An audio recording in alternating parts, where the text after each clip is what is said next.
was an interesting and active month for the House Labor and Industry Committee, which held a series of hearings, one marathon session on right to work, and another with the Senate on unemployment compensation. Let's spend 5 minutes on the subject with Committee Chairman and State Representative Ron Miller from the 93rd Legislative District. The unemployment comp bill is yours, House Bill 1754. It talks about voluntary quit and willful misconduct. So at this point, what progress is being made to get this to the floor, and what are some of the stumbling blocks? First of all, I appreciated the fact that Senator Gordner, the chair of the Senate Labor and Industry Committee, was willing to do a joint hearing. We agreed to do this while we were passing the earlier version of the unemployment compensation reform bills. And this was one of the stumbling blocks in trying to get that done. So we had to take this language out. We had a hearing. We heard different sides on how do you define misconduct in the workplace? And how do you define voluntary quit? So the question becomes, we have a system that's basically insolvent. It's about $4 billion that we owe the federal government. By we, I mean Pennsylvania businesses, which as they are assessed more to pay that back will make it harder for them to hire and retain current employees. So we're working on how do we make the system more solvent, and this is a part of the puzzle. What's difficult about it is that over the years it's developed to do things that are not directly associated with the workplace. For example, domestic violence. So that makes this a difficult issue because it becomes emotional. Nobody supports domestic violence, and everybody wants to make sure that a person that's a victim of domestic violence is protected. But why is it proper that unemployment compensation pays if they leave the workplace because they fear an abusive spouse? So it's very difficult to deal with these language issues, but we feel it's very important. Many states do, and we believe Pennsylvania should also. Let's jump to the right to work hearing, which, as I mentioned, was a very long hearing that day.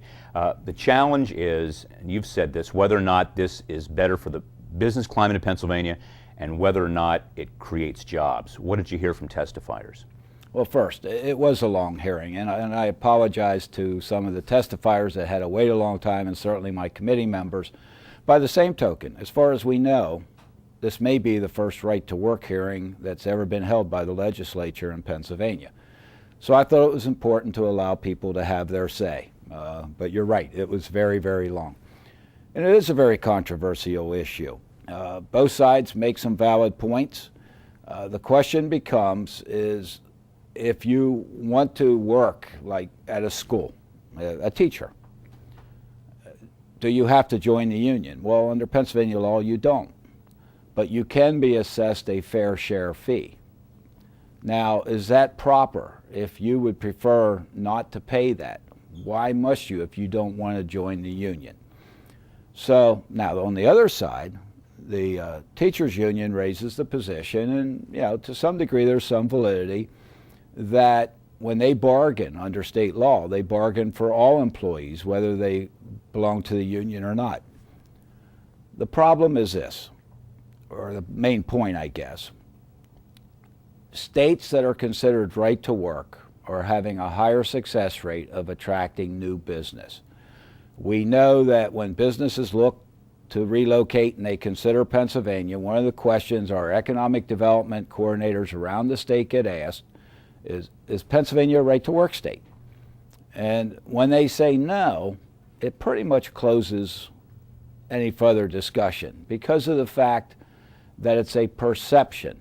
And as I've said many times, it's almost like putting up a sign that says closed for business, which is unfortunate, but it's a reality, and we have to deal with that as we try to improve Pennsylvania's economy and create jobs. Finally, is this anti-labor, anti-union, as was said in the hearing? No, it's not really anti-labor, anti-union. It's trying to address our Pennsylvania business climate. And there's nothing that says a person can't belong to a union. As some of the people said in the hearing, if a union is doing a great job, people will want to join. But there are some people that have a philosophical opposition.